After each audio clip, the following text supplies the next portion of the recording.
मोक्ष में आत्मा ब्रह्म में विलीन हो जाती है, राइट? मतलब अब आपका अलग कोई अस्तित्व नहीं रहेगा। तो फिर सवाल यह है, आप कुछ भी क्यों करें इस दुनिया में जब अंत में आप खुद रहेंगे ही नहीं?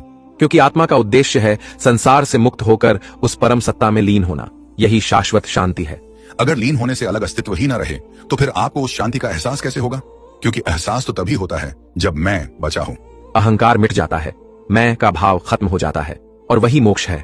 तो क्या आप मानते हैं कि अंत में आप किसी चीज को जानने, महसूस करने, समझने की शक्ति भी नहीं रखेंगे?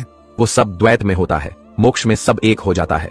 अगर सब एक हो गया तो आपको कैसे पता चलेगा कि आप अब मुक्त हो गए हैं?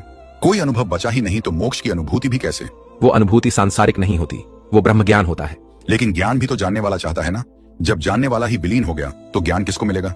शायद शब्दों में नहीं बताया जा सकता, ये अनुभूति है। अगर शब्दों में नहीं बताया जा सकता तो क्या आपने खुद महसूस किया है ये? नहीं, लेकिन शास्त्रों में लिखा है। अगर खुद अनुभव नहीं किया और केवल ग्रंथों पर भरोसा है तो क्या आप खुद को मिटा देने वाले एक विचार पर पूरा जीवन दांव पर लगा सकते हैं? लेकिन यही तो शाश्वत सत्य है। आत्मा अनादि है और ब्रह्म में मिलना उसका लक्ष्य। अनादि का मतलब है कि आत्मा का कभी अंत नहीं होता। तो अगर आत्मा ब्रह्म में जाकर खत्म हो गई तो वो अनादि कैसे रही? वो खत्म नहीं होती, बस उसका अलग अस्तित्व नहीं रहता। तो फिर ब्रह्म में आत्मा और ब्रह्म अलग हुए ना पहले? जब मिल गए तो फिर अलग क्यों हुए थे? माया के कारण। माया ने आत्मा को भटकाया। तो क्या माया ब्रह्म से बड़ी है क्योंकि वही ब्रह्म की आत्मा को भ्रम में डाल रही है? नहीं, माया ब्रह्म का ही हिस्सा है। तो फिर ब्रह्म ने खुद की आत्मा को भ्रमित किया, फिर वो परम ज्ञान कैसे हुआ जो खुद को ही धोखा दे रहा है?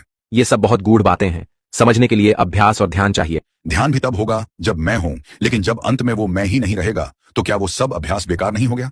और क्या आप ये मानते हैं कि जन्म मरण का चक्र दुख है, इसलिए मोक्ष जरूरी है? तो क्या बच्चा पैदा होना दुख है? हाँ, क्योंकि जन्म से ही बंधन शुरू हो जाता है। लेकिन कोई व्यक्ति जन्म लेकर माता पिता की सेवा करता है, समाज में भलाई करता है, तो वो बंधन नहीं, सेवा नहीं हुआ? ये सब कर्म बंधन है, अच्छे कर्म भी बंधन होते हैं। मतलब अच्छाई भी दुखदाई है। तो क्या आप चाहते हैं कि कोई कुछ अच्छा भी ना करे क्योंकि सब बंधन है? नहीं, अच्छे कर्म मोक्ष की तरफ ले जाते हैं। लेकिन आपने कहा कि अच्छे बुरे सब कर्म बंधन है, तो मोक्ष एक ऐसे सिस्टम में क्यों है जहां अच्छाई भी बंधन बन जाती है? क्योंकि अंतिम लक्ष्य बंधन मुक्ति है। तो क्या रिश्ते, प्रेम, सेवा सब मोह माया है? हाँ, सब मोह माया है। फिर क्या आप यह मानते हैं कि जो माँ अपने बच्चे को प्यार करती है वो भी बंधन है? तो फिर ममता, करुणा ये सब त्याज्य है? आध्यात्मिक स्तर पर हाँ। फिर तो इंसानियत खत्म हो जाएगी, क्योंकि सब कुछ त्यागने का मतलब है कि आप किसी के लिए नहीं जीते। और एक बात, मान लीजिए किसी को मोक्ष मिल गया, अब वो आत्मा ब्रह्म में विलीन हो गई, क्या वो फिर कभी कोई बात जान पाएगा? नहीं। तो उसने जीवन भर जिस मोक्ष के लिए मेहनत की, उसे जानने, महसूस करने और आनंद लेने का कोई तरीका नहीं बचा? वो ब्रह्मानंद होता है।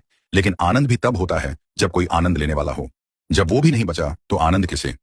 तो क्या यह संभव है कि मोक्ष का जो कंसेप्ट है वो इंसानी सोच से पैदा हुआ भ्रम हो सकता है, जो आत्मा की स्वतंत्रता को मिटा देता है?